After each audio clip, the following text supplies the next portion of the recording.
Good morning, everyone. Today I am getting ready to have a plant sale here at my home, and I thought this would be a great opportunity to walk you through the steps of planning out and having your own plant sale if anyone out there is interested in having a plant sale in the future. So I thought I would just give you some tips, some things I've learned along the way, and just show you like how I start my seeds out, where I start them, how I pot them up, where I get my supplies, all sorts of things like that. So if you have ever thought about having your own plant sale, stay tuned. In this video we will talk about all things plant sale and how to get started on a small scale, and yeah, I'll show you what I do and we'll go from there. Okay, so the first thing I want to talk about is I'll show you guys my these little greenhouses that I have. Last year I actually had a pretty successful plant sale without using any greenhouses. Decided to do more this year, so I bought this smaller one. Was only $40. I actually used this inside when I first started out with my tomato and pepper seedlings. I bought this to use inside of my garage, and on each shelf held a 72 cell tray. Actually, I think I may have been able to fit two 72 cell trays on here. I can't remember. I have to go back and look at videos. Anyway, I set a tray on here, and then I have grow lights that are on like legs, and they just sit one on each shelf. And those were in my garage, and I had this zipped up, and this was perfect because we have cats that are in our garage, and I did not want them to get into my soil and scratch around or mess up any of my plants. So the plastic here, you zip it up, and that kept my cats out. It also helped hold in the heat. I put a heater, and I didn't have seed, like the heat mats. I did not have those yet, and so I just set a heater right beside of this, and that worked out really well. The topmost shelves actually get the warmest, and the lower you go, the cooler the plants and the soil are. But this little guy was $40 at Rural King, and it has held up really well, and I moved it outside to just continue to hold my tomatoes. And we've had some pretty windy days, and it has stayed put, which it is on concrete. It's out on our back patio. And I have a larger one that I bought for all the seeds that I start outdoors. That, like tomatoes and peppers, they need to be started indoors. For us here in Zone 7, I start those in February. I bought a bigger one of these because I like this little one. I bought the next size up, which was $100 at Rural King, but you can always also buy these on Amazon as well and other places. So this one was $100. You can tell it holds quite a lot more, and I start all of my seeds that don't need to be started till later on in here. So I'll show you. I just started these cantaloupe because it's just now beginning to be time to plant your melons here. I started those. That's probably about a week ago. They grow really fast, and so anything that's going to grow really fast, I go ahead and start them in the pots that I plan on selling them in. But here is the greenhouse, and that is holds obviously a lot more, and these get very hot outside during the day. I actually have it open because this has been getting so hot it's actually been wilting. My plants have been wilting during the day, and it's very hard to keep them in enough water because it just gets so hot. So as soon as the days start to warm up, I would recommend keeping this open during the day and then closing it at night. Okay, so back to the beginning. When I first start out let me sit this down here so we can talk. My peppers and my tomatoes, like I said, I start mine back in February. I start them out as many seeds as I can in as small space as I can. So I use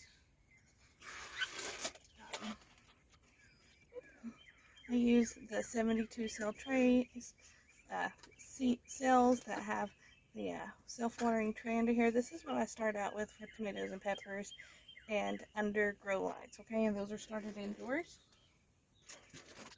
Those take a week or two to germinate and really get up and growing. And then, so about a month in. So say I started those in February, by the end of March, they're getting to the point where they need to be up potted because they're also running out of room, because I will sow 2 or 3 seeds in each tiny little cell block, so that I make sure that every cell has a plant in it, so I'm not wasting any space.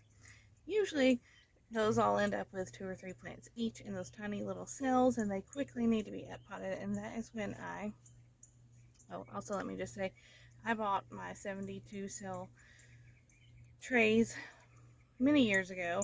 I've bought them from several places: Walmart, Lowe's. I may have ordered some on Amazon.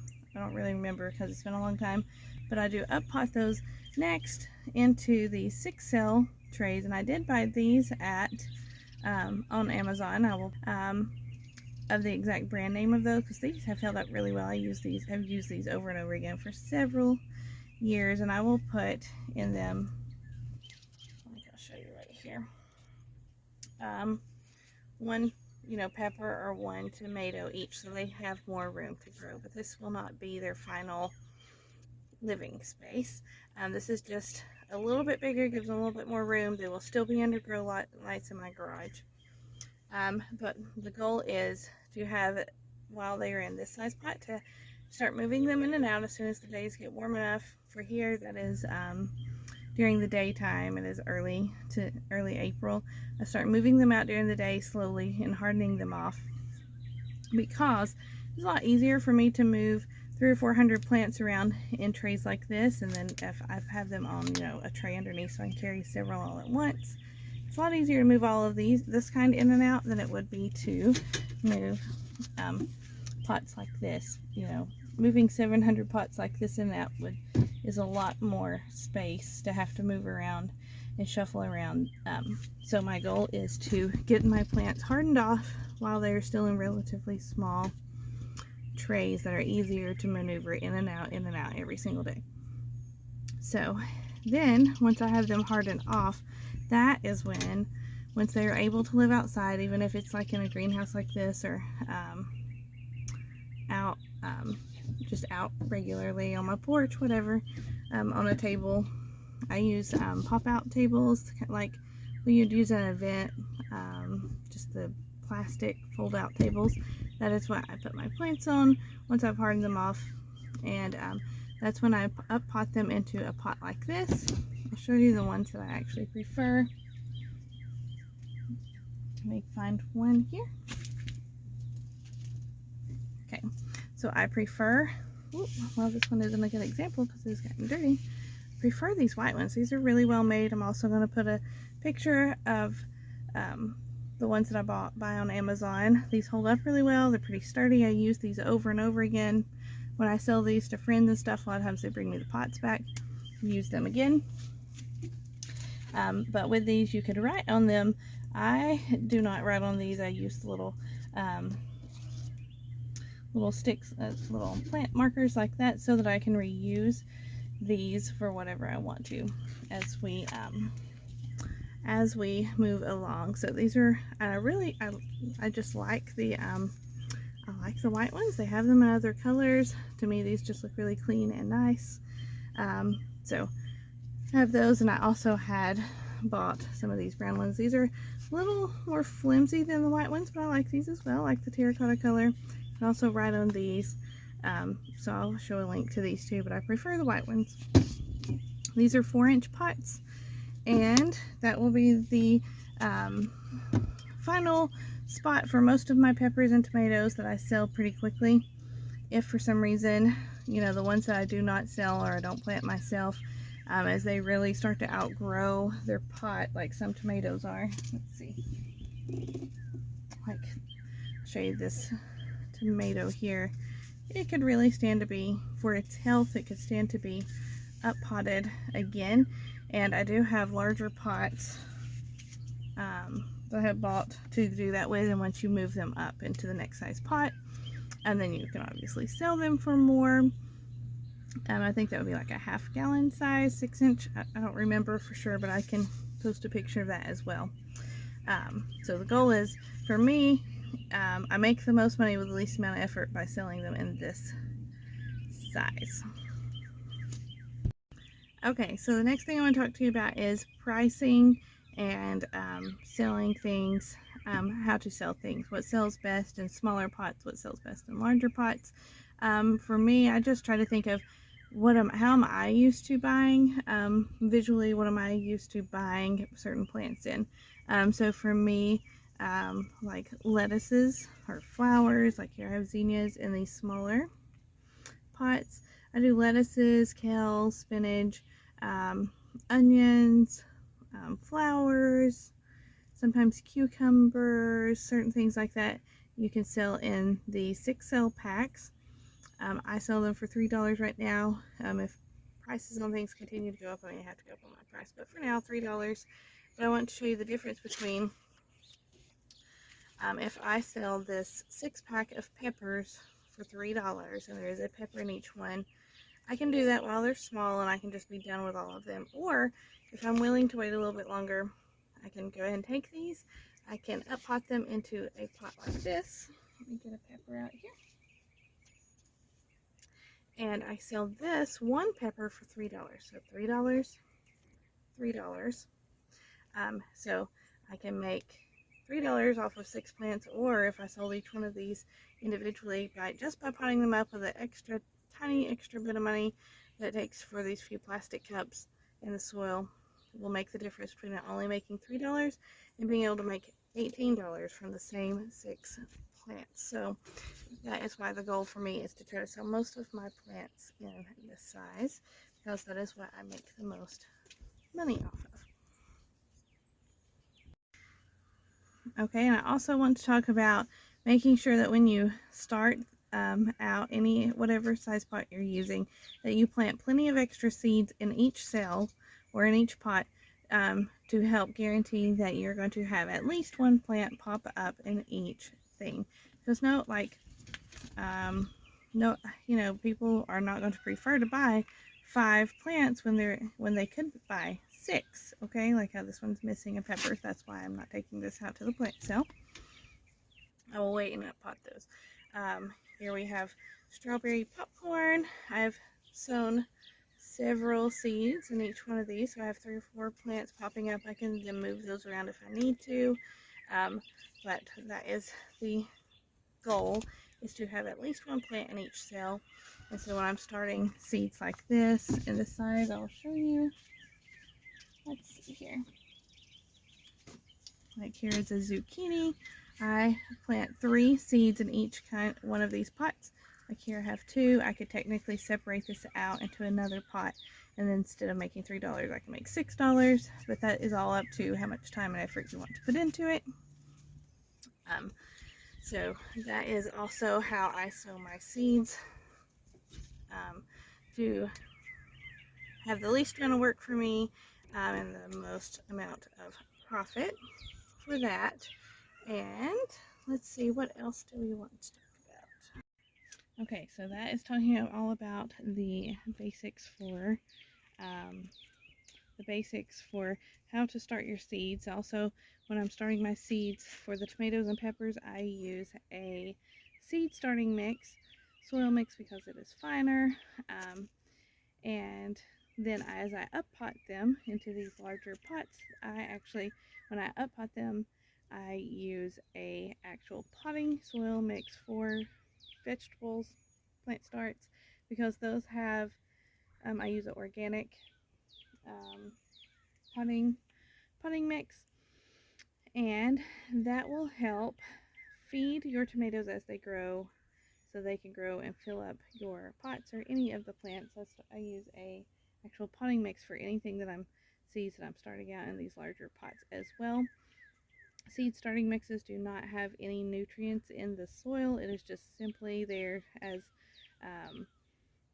a way for the seed, so the seed has a medium to get started in, but it will not feed your seeds. So when it comes time to up pot them, I up pot them into an actual organic potting soil mixture, and that will help feed them. I also come behind and I actually do use an organic fertilizer and feed these from time to time, especially the ones that don't sell, quickly. As the weeks go on, I continue to feed those because we want to keep them healthy and happy. We want to sell really healthy plants. So it's important to know that your seed starting mix is not going to feed your plants, and your plants have to have food to grow. They're only going to grow so big before they're going to need fed. So don't forget that. That's a really important part of getting your plants healthy and ready to sell, is feeding them. Okay, so the next thing I want to talk about is what types of seeds to start out with. For me personally, I only start and sell and grow myself heirloom seeds, and so everything that I am selling, that is my sort of niche, is heirlooms, and starting them all in an organic potting soil mix. So I can kind of use that as another niche market. I always, when I'm advertising these, make sure that I tell people that no chemicals have ever touched these plants. That is really important to me, and I know that there is a whole market of people out there that is really important to them too. And a lot of people don't realize how many chemicals are sprayed on big box store plants before you ever buy them. So even if you buy them and you do not personally use any chemicals, they have already come in contact with so many chemicals before they ever go into your garden. So that is a marketing point of mine, is that no chemicals have ever touched these, because that is important to me. I just try to go with what is important to me and know that there is going to be someone else out there that is important to them as well. And so I would choose the things that you love to grow personally the most, and that is what I would sell. So for me, it's heirloom. Around here, tomatoes are king. Everyone loves to grow tomatoes. People, the only thing in their gardens will be tomatoes or peppers. So tomatoes and peppers are a big thing here, so I start a lot of them. And I do a lot of your dual purpose tomatoes, like that are good for canning or slicing, cooking with, like we have beefsteak, homestead, hillbilly, Rutgers. Those are all super popular tomatoes in my area. So I start a lot of those, and then I throw in just a few. I don't of the more like novelty kind. These are still heirlooms, but they are a little more less popular. But there are some people out there that are like, oh, a white tomato. I want to grow a white tomato. So I have like these are great white tomatoes. I have a yellow brandywine. We have orange. I can't remember what that's called. Orange Armada, maybe. I don't remember for sure with that. The orange. And then my personal favorite tomato is the Cherokee Purple, and that is also another very popular tomato around here. It was actually said to have the seeds originated from not far from here, in the Smoky Mountain area. So that is a very, very popular tomato and highly sought after around here. So I start a lot of those, and also with it being my favorite, I know if I don't sell them, I'll just plant extra myself. Um, so just knowing what's really popular in your area is really important, and also just starting and growing things that are important to you, that you enjoy. When people come to buy your plants, they are going to want to know, what does this taste like? How does it grow? You need to have grown them yourself, usually, um, so that you can give them the advice that they are and the information that they are looking for. So everything that started as heirloom, things like squash, zucchini, and cucumbers, those are always popular. Peppers have been very popular. Jalapenos are probably the most popular. I've already sold out of all of my peppers. And let's see here.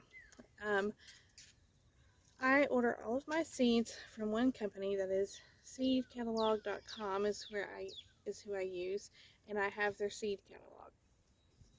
That makes things very easy. If people have a question about what is a tomato going to look like when they grow it, what's it going to taste like, what is its uses, I can just, and I have several people all asking me questions, I can just hand them the catalogs and tell them that all the information is in there, and that has worked out so well. So having the seed catalogs that you ordered your seeds from or at least printed off some information, maybe make a little tiny booklet, a couple of those that you could hand to someone so they can read about it while you're helping another customer. That works out really well. It's also helped me out on times when I've had people who only speak Spanish stop by. It has helped ease the stress on both them and me. They can look through it, they can point to the picture of the plant, and I can go retrieve the plant and give that to them, and works out well for them, works out well for me. It's been really nice. I've actually had customers come back from before just because it was easy for them to communicate in that nonverbal way by using seed catalogs and then look through it and just show me what they want. So that is the type of seeds that I start. I would, like I said, once again recommend that you start things that you enjoy growing, because if you love it, you're going to have a lot to say about it, and that's going to be a selling point for the people that you are, your customers, okay? Okay, so the next thing I want to talk about really quick is when you're ordering your pots and your trays and all the things to get started, do not forget how important it is to have some sort of plant markers. And there are several different kinds. There are these, which are my personal favorite, doing something like this. There are also, you can get the kinds that are wider like this. Those are a little easier to write on, but mine tend to get warped and stuff, so I don't know. Those don't always work out the best for me. So yeah, I personally like these that you stick down in there. They stay a lot better. They don't tend to get lost. I also use popsicle sticks sometimes. You could get creative with what you use, or you could actually just write on the pots. But you do need to, and you need Sharpies, good waterproof markers to do that with so that they do not fade. But you definitely you'll need to have your markers of some sort lined up and planned out. I will also show a link to the markers that I order on Amazon. I've used like craft sticks, all sorts of things.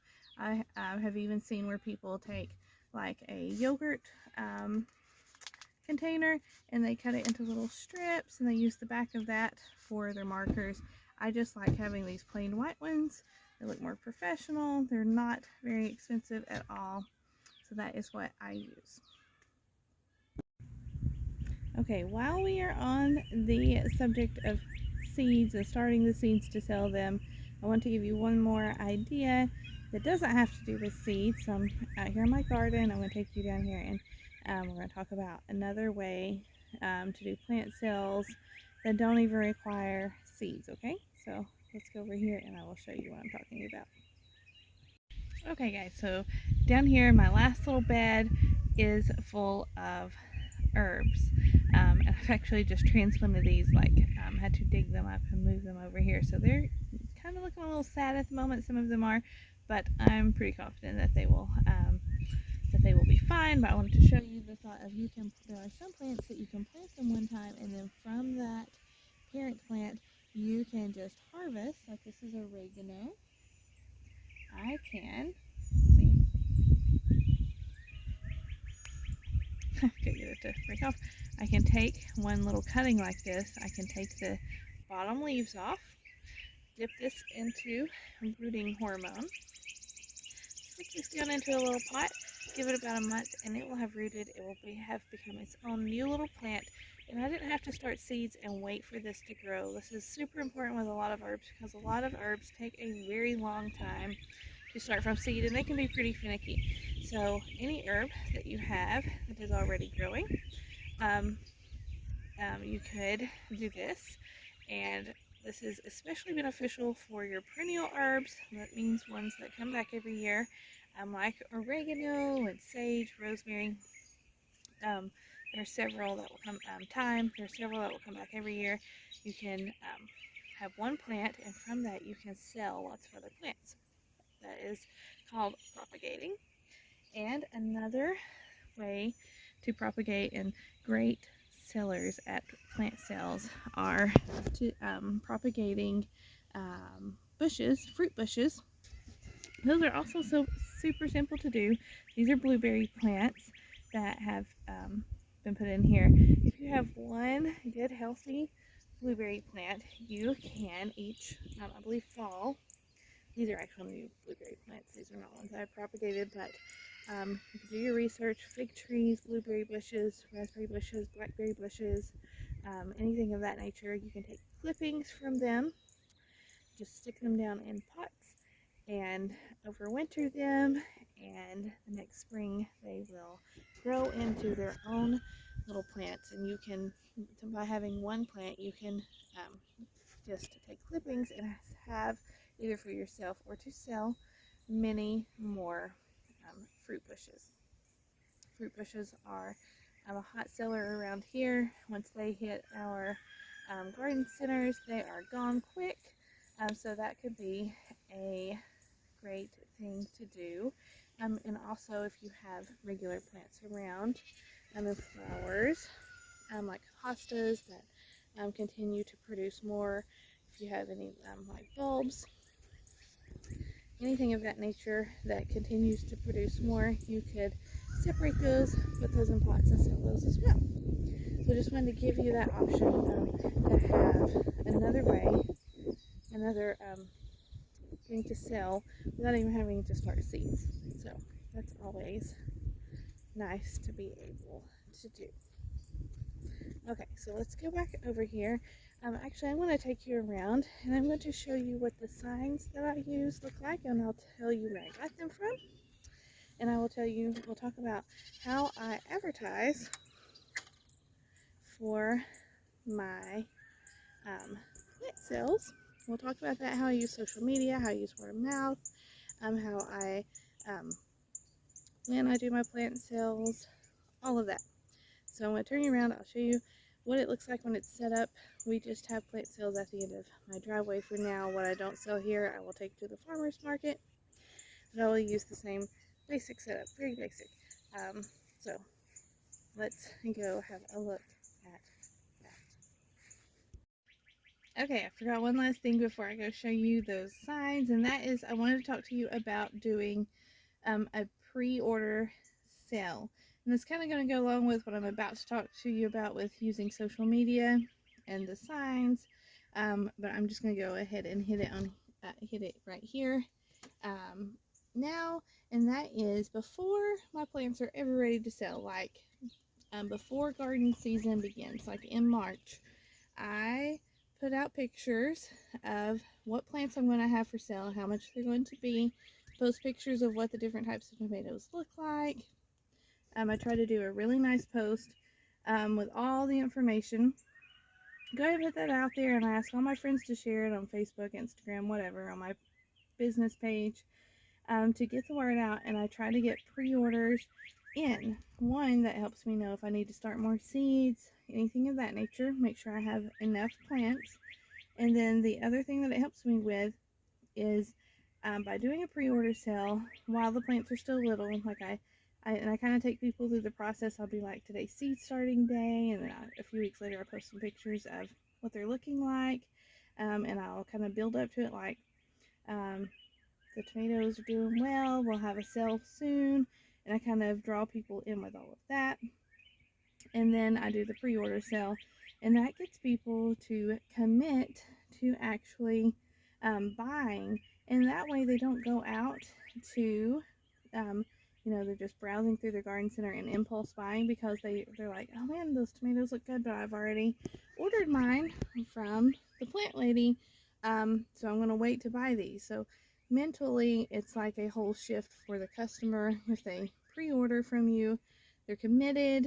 You could have them put some money down to hold it. I don't do that, because the people who pre-order from me, I already know them. They're friends, family, whatever. But you could, if it was going to be people that you do not know. But by them verbally committing to you that these are the plants that they want, that then keeps them from impulse buying when they go to the garden center on the first sunny day and they have spring fever and want to plant. So that is one of my probably number one tips, is to do pre-order sales and try to have people commit to their plant purchases so that they do not go impulse buy and then they no longer have a need for what you are selling. Okay, so now that I have said that, now I'm going to turn this around and I will show you what my signs look like, and we'll talk about where I get them from and how I advertise on social media and all of that. Okay?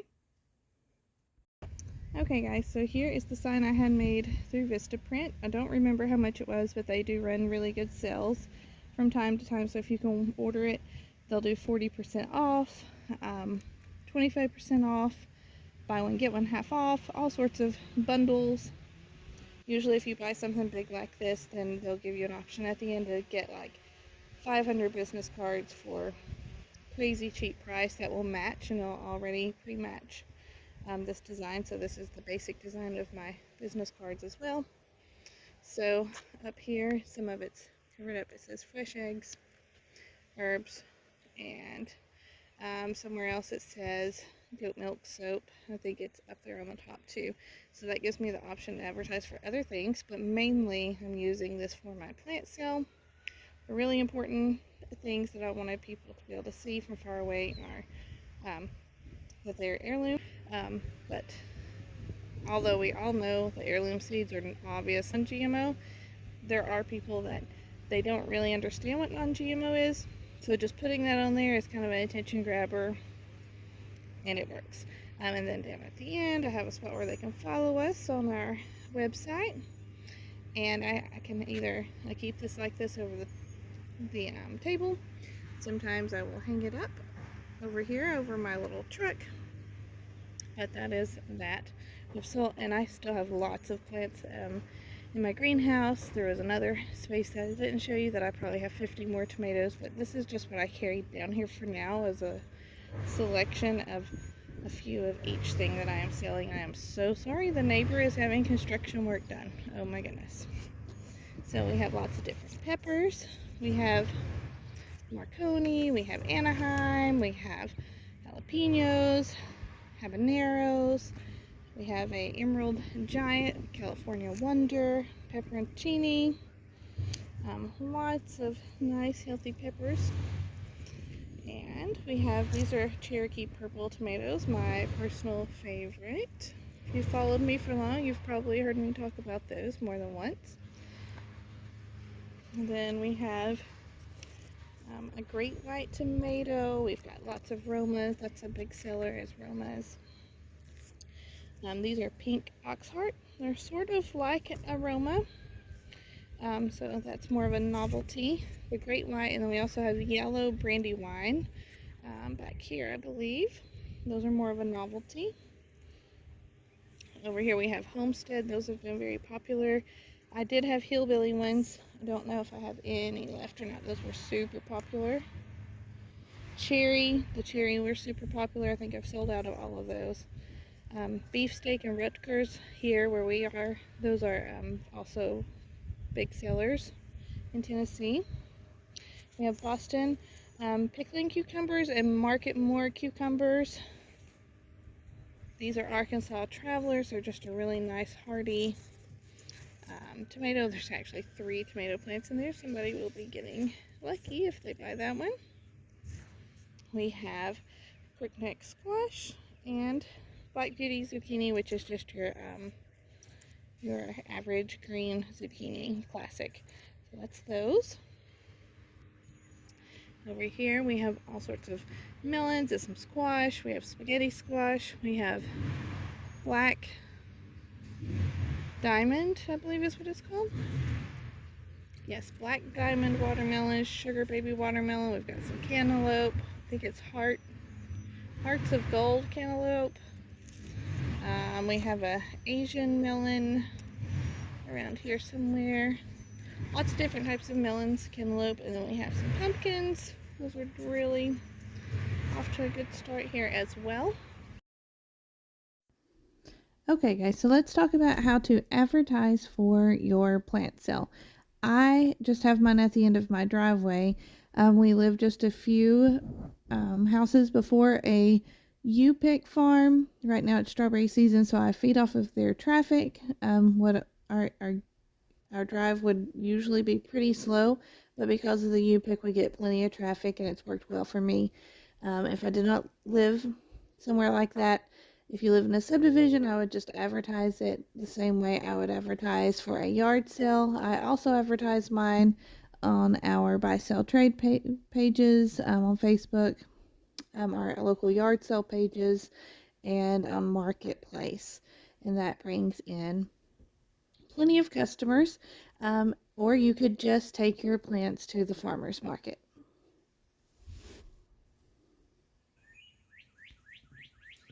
Okay, so the next tip after advertising is I want to give you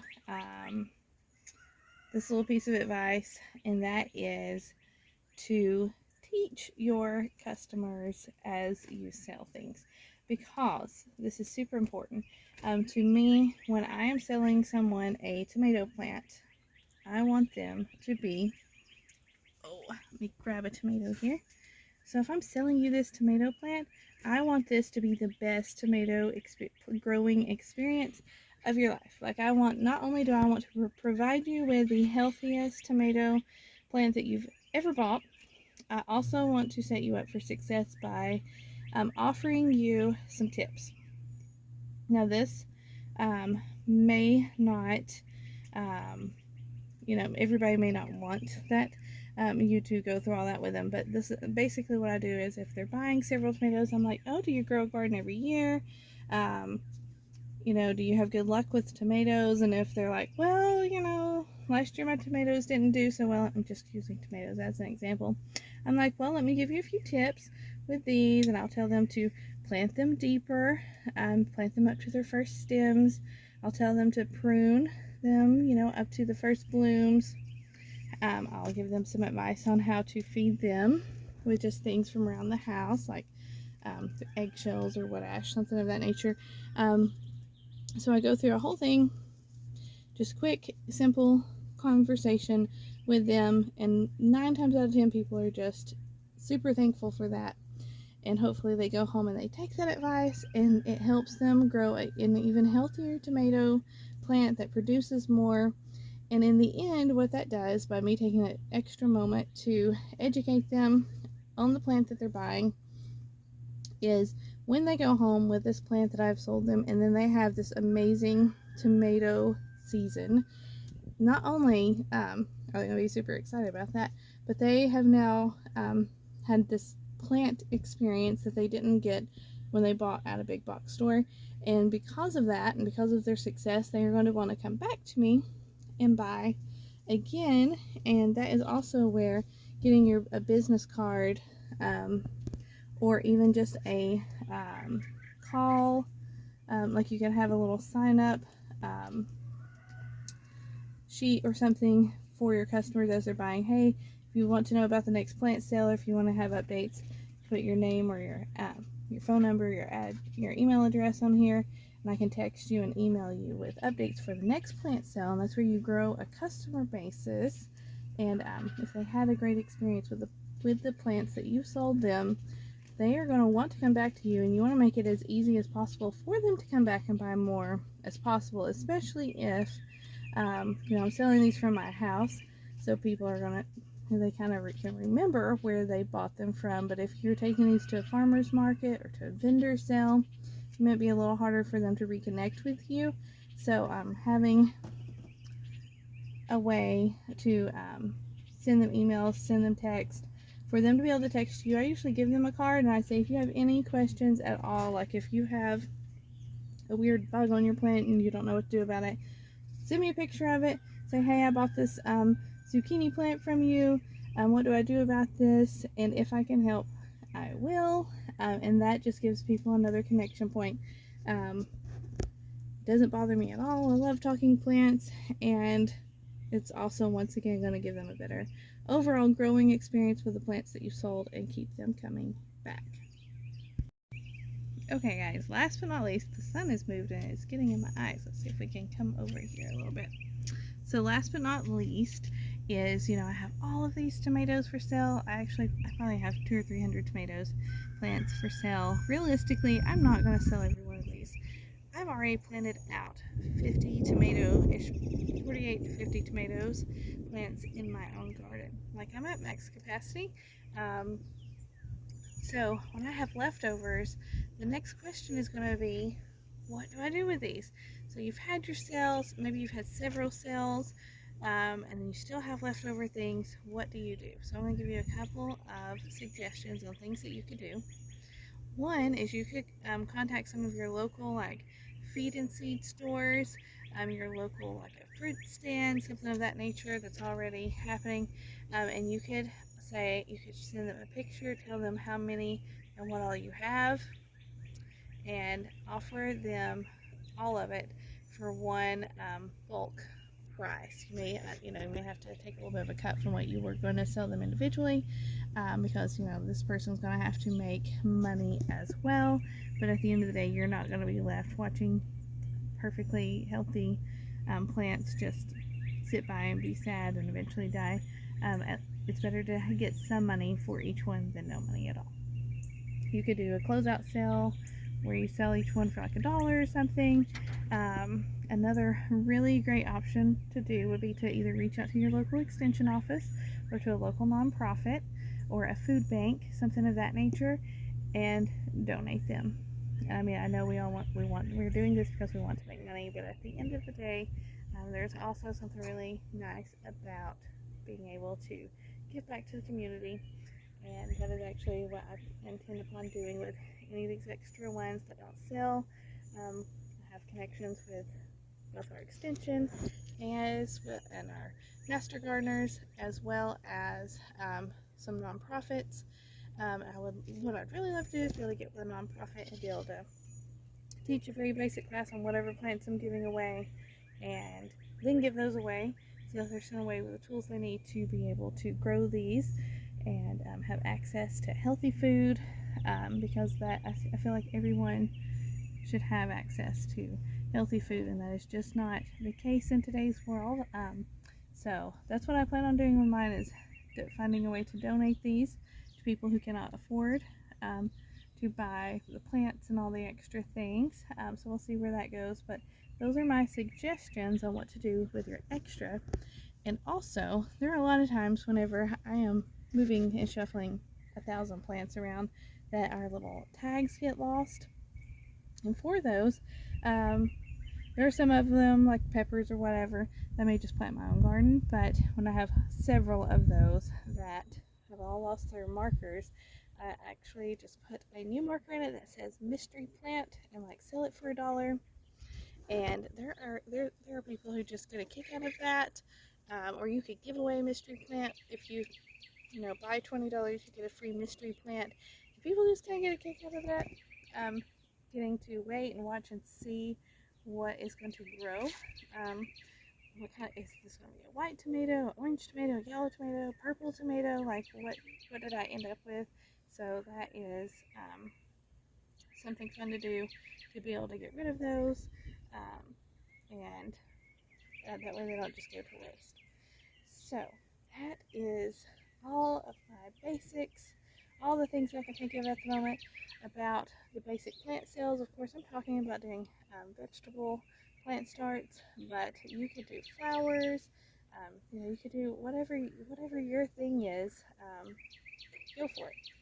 Also, speaking of flowers, I would encourage you, if you're selling vegetable plant starts, there are a lot of plants that sell, like flowers, that sell really well when you're doing a vegetable plant start. And some of those are sunflowers for the seeds, of course.